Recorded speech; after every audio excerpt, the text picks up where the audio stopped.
We're now on to the second book of Kings, and today we're doing chapters 1 and 2 because it starts strong. We've already got a lot going on in the first two chapters. We're opening with a chap called Ahaziah, I don't know. He is the son of Ahab, who at the end of the book of First Kings we were told was a punk.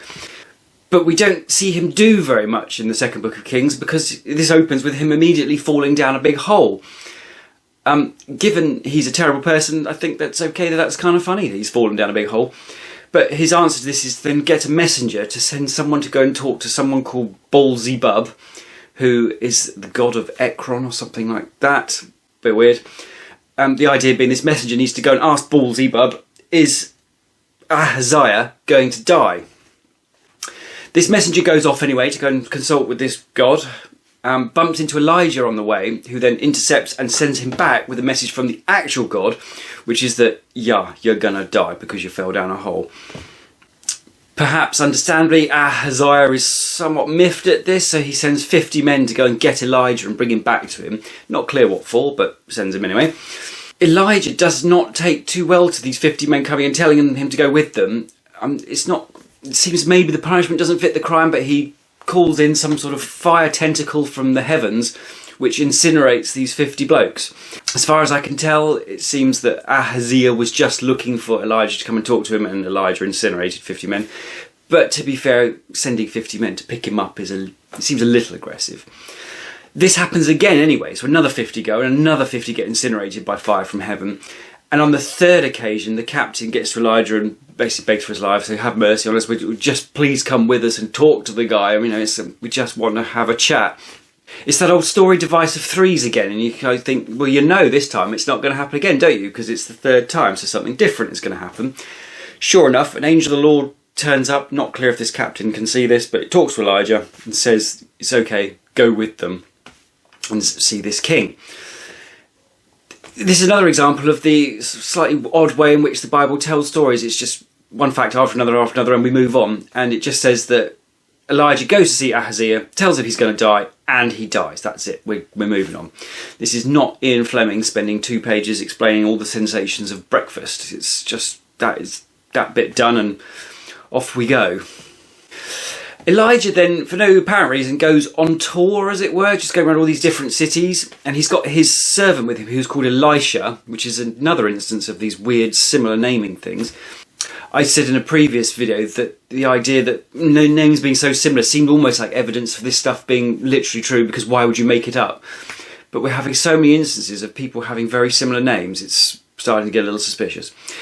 But anyway, Elijah and Elisha, who are different people, are on tour, they're going around these places, and prophets in all these towns and cities they go to keep coming to them and saying that Elijah is soon going to be taken away. They both seem quite relaxed and groovy with this. It's not quite clear what's meant at this stage by taking away, but on they go anyway. Part of their journey takes them to Jericho, I think it was, and they have to cross the River Jordan to get there. So Elijah takes off his cloak, rolls it up like a big sausage roll, and whacks the River Jordan, and the waters part. So clearly you don't have to have the Ark of the Covenant, although you can imagine at the time it must have looked hilarious, guy getting his cloak rolling up like a big sausage roll and smacking the water until it actually happened, then obviously you'd panic and run away. But interesting, we've had another example of this, and it doesn't clearly have to be a grand thing, but again, he still had to do something to do it, so that theme holds true throughout the Bible. On the other side anyway, Elijah and Elisha are walking along, and out of nowhere, prepare yourselves, chariot of fire emerges, whatever that is, towed by horses of fire. I'm going to assume this is all stuff that's on fire, normal stuff that's on fire, but not in a someone set light to it and it's running away. This seems more of a supernatural kind of thing. It says that the chariot goes between Elijah and Elisha, and then Elijah is taken up to heaven in a whirlwind. Oh, it's nuts, isn't it? I mean, every time you think the Bible has sort of peaked the nuts, it goes up another notch. And yeah, that's another one. So I don't know what the chariot of fire was there for, if the whirlwind is what took him up, or the chariot of fire went round, or don't know.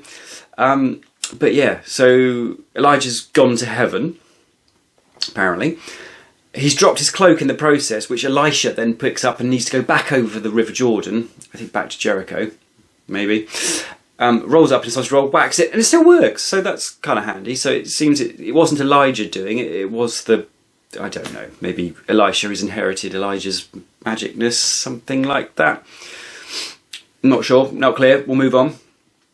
Elisha, is then travelling from Jericho to Bethel, and along the way he gets taunted by some boys. It is key. The word here is boys, not as opposed to men. So children, I guess. And they're taunting him, calling him Baldy, which is that's insensitive, isn't it? But unfortunately, Elisha's response. Or actually, to be fair, it's not clear it is Elisha's response, but 2 bears appear anyway, and then maul 42 of these boys, which seems unlikely. And Elisha just carries on his way, seemingly relaxed and groovy, that 42 children have just been mauled by a bear. But yeah, so quite a lot happening in the first couple of chapters, all a bit weird. In the short version of that story, anyway, we had Elijah is taken up to heaven, and Elisha massacres a small crowd of young children and seems cool with it. So yeah, in terms of the interesting points to pull out of that, there are more questions I think rather than answers, but it doesn't say Elijah died, so it's not like he was run over by this chariot and that did something. He was taken up to heaven in a whirlwind, which seemed to be a physical ascending or something. Obviously whoever wrote the book, can't remember who we thought wrote this book, I have to look that up. But it was written by a person anyway, so a person who wouldn't necessarily have known had he gone to heaven. He might have just been sucked up by a whirlwind like in Twister or something and deposited somewhere else. So, but it's a difficult one. Like the chariot of fire is odd anyway, obviously. Horses on fire even weirder. Whirlwind is just a bunch of crazy that stuff going on. But either way, we have the first reference of someone going to heaven, I believe. I think that's right. Yeah, what do you do with that? It's just all a bit crazy. We then obviously have the question of the bears. Leaving aside, if we make the assumption that it's fair that there were bears there, then it mauled 42 children, which seems unlikely because you grab one and the others would leg it, wouldn't they? So it's not going to leg it in enough directions to get 42 of them. So this seems unlikely to be literally true.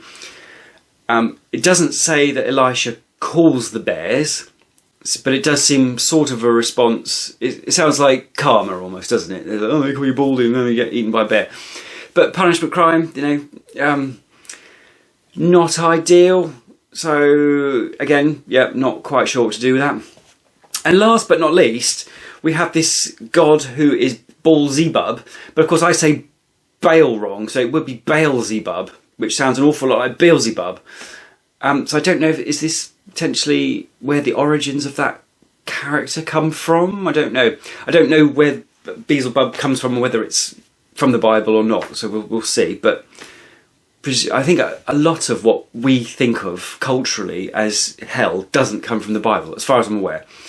So I think it's perfectly possible that the Beelzebub name has come from something like that, and just Dante's Inferno, I think, has done a lot about hell, hasn't it? And there's nothing to do with the Bible.